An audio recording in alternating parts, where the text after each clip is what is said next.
untreated, sociopathic, South African drug addict, Elon Musk is going to fire 80,000 veterans because MAGA, Make America Great Again, and they love the troops. Pumps. They support the troops over everyone else. They're law and order guys. Okay, so the AP reported yesterday that the Trump administration plans to cut 80,000 employees from Veteran Affairs. This is after they've cut the Veteran Suicide Hotline, after they've made all these cuts to benefits. So don't ever sit in my face and tell me Republicans are so pro-military. That is a lie. That is a myth. And if you believe that lie, you are part of the uneducated that they like over at MAGA. I growing up in the buckle of the Bible Belt as an atheist, and my parents were progressive. I always was like, God, I know these people are phony. I'd meet them and it was this surface veneer, we're good. And then just an inch beneath the surface, these people were ugly to other humans and ugly to their cores. There was no depth. There was no goodness besides the social niceties. One thing I appreciate about MAGA is it is exposing these people for the hypocrites that they are. All of these triple Trumpers that go to their mega churches all the time are exposed for being hypocritical Christians to their core. Likewise, I would always go to basketball games or sporting events, and I would see these same religious triple Trumpers with their hand over their heart, and they'd say, let's welcome the veteran, and they'd sing the national anthem, and they acted so moved by it. But when they vote, they always vote against funding for these people that go fight in wars in Iraq and Afghanistan, all of these horrible, ridiculous wars where the military-industrial complex profits at the harm of its citizens. And they never voted to do that. And finally, MAGA is exposing these fake military supporters as the hypocrites that they are. But this notion has infiltrated a lot of people in the military. A lot of people that are in the military are hoodwinked by what they deem alpha male behavior in Donald Trump. And so they gravitate towards that. And we need to start messaging over and over again how weak Donald Trump is because he is on a leash being walked by Vladimir Putin. We also need to point out as loud as we can, nonstop, 24/7, that J.D. Vance is a failed drag queen. He failed at being a drag queen, so he settled for vice president. And this is true. He is a failed drag queen. Drag queens globally celebrate this failure. Right. But that was his first try. He tried to be a drag queen first, and then he settled for politics.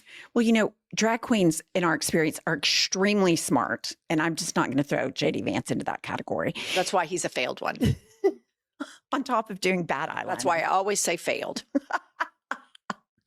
Okay, on to some economic news. Okay, so we're back and forth on the tariffs. We're going to have tariffs. We're not going to have tariffs. We're going to have tariffs. We're not going to have tariffs. This is throwing the economy just back, forth, because we know one thing that business leaders in Wall Street like is stability. And so I'm sitting there thinking, this is like at least the second, maybe the third time Trump has made a tariff, taken it back, made a tariff, taken it back. And I'm sitting there going, I'm not an economic, scholar. But it seems to me that there is somebody that in his even incompetent administration that can tell him this is going to throw everything off. This is going to hurt the economy. And going back and forth is a bad idea. But he continues to do it. And it dawned on me like a light bulb. He's doing it on purpose. He's doing it on purpose so that the rich can get richer. They can buy the stocks low. They can go it high. I mean, there's no other reason. Even the dumb people he surrounds himself would have to know that. Wouldn't you think? I mean, I don't know. I think there probably are some people that get insider trading tips and then they buy it on the dip. He's going to announce tariffs and then there's people that game the stock market that can make tens of millions in a day. And I think that's definitely at play. I also think there is a larger geopolitical issue going on where you have Vladimir Putin, who is controlling and who is now inside the federal government. He wants Canada. Right. He wants Canada. And we all know Donald Trump hates Mexico and Mexicans, used his hatred of Mexico and Mexicans to win 2 elections. And so, and he likes to blame all the problems that America has on Mexican immigrants. I think part of this is it comes from Putin to try to start an economic war with these 2 countries. Specifically, Putin wants Canada. And then Trump's surrounded by billionaires. And then he does it and the stock markets crash.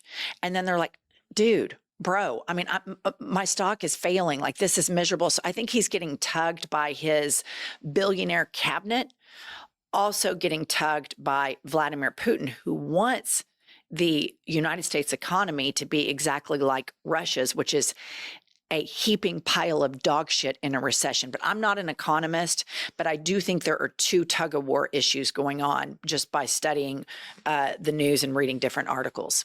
It's insane. So, as we all know, on Fox News, they will do anything to make it look like Trump is just the greatest and everything around him is bad. So let's play this clip with Maria Bartiromo. Been reporting, and we just got the jobs numbers out, Congressman. The ADP number is crossing right now. 77,000 private sector jobs were added to the economy last month. This is the lowest number of jobs added to the economy last month since July. This is the February ADP report. Now, obviously, this is not a result of President Trump's policies, because this is a result of Joe Biden's economy that Trump inherited. But how worried should we be that you've got the Atlanta Federal Reserve now expecting a contraction in the first quarter, and as you cut government spending, you're going to actually impact the jobs numbers? You've got the jobs numbers out at the end of the week here for the month of February. What's your take? Okay, yeah, listen, what we're about. Okay, here's the deal. I don't know. You would think it would be obvious because Trump just gave a State of the Union.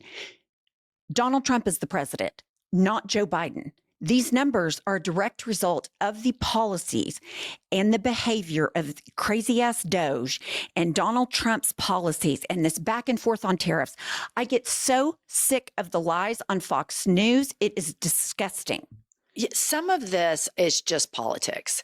And this is if, you know, we're not very far into the new administration, and obviously they are going to say, oh, this was because of Biden policies and we're fixing it. But we do have data from the Biden policies, which shows job growth, job growth, job growth. Now, there are market indicators that have said there's going to be a correction, and regardless of who won, if it was Kamala or President, I can't even call him that, convicted felon Trump. But I do think what we've seen Trump do with these mass firings have been inflationary and problematic for the economy. I do think that when you are doing a tariff, taking away a tariff, doing a tariff, taking away a tariff. For those of you that don't know, I'm an interior designer when I'm not a podcaster. I get emails every single day from vendors, furniture vendors, fabric vendors, you know, stone, marble vendors, all of this. And they say, due to the precarious nature of the sitting administration, we're unsure if there are going to be tariffs or not. So we are proactively increasing our whatever the fees are, whatever the stock list price is for something, by 25 to 30%. So I'm seeing inflation just in this one little niche industry. I can't imagine that that isn't happening across the board. And so when you're playing, you know, you play stupid games, you win stupid prizes. And Donald Trump is playing stupid games with Canada and Mexico, and he is winning stupid prizes. The problem is we are the collateral damage of his stupid games. And I want everyone to know this, and Democrats need to start campaigning this. When you vote for MAGA, you are the collateral damage of their shitty policies, whether you love them or not. Generally, Republicans always wreck the economy every fucking administration in my lifetime. When you vote for Democrats, MAGA, and you may hate them, you have collateral benefit. You are the collateral beneficiary of these policies that help the middle class and the economy go more and more and more. And Democrats have got to start taking this economic message to the public and quit trying to run to the center like little titty babies, or I'm going to lose my mind. We're going to have baseball bats going through the whole studio. I'm going to go full tilt Karen on this podcast. to the Democrats if they don't get their shit together. I mean, I've had it. All right, what else, Pumps? Okay, one more thing regarding collateral damage and Putin. And I think it amazes me that how callous and cruel the Trump administration is regarding lives and sovereignty. Play this clip, please. First, let me get your reaction to this announcement that the U.S. is stopping, at least for now, intelligence sharing with Ukraine. You know, we used to talk about maximum pressure campaign on Iran.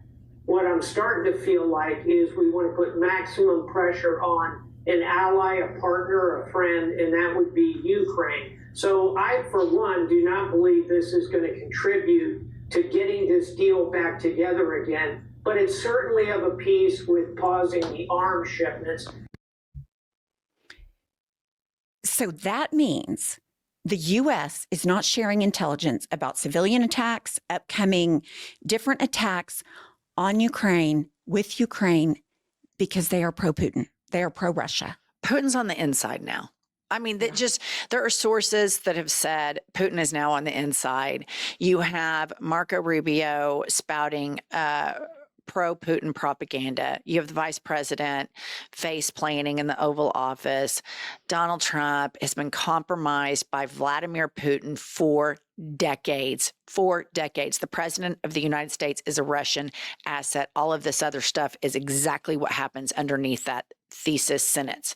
Donald Trump is a Russian asset. Here's what Russian assets do. It's just, this is where we are. This is what you did, you dipshits. This is what you did. We are now in the axis of evil, you dumb dipshits.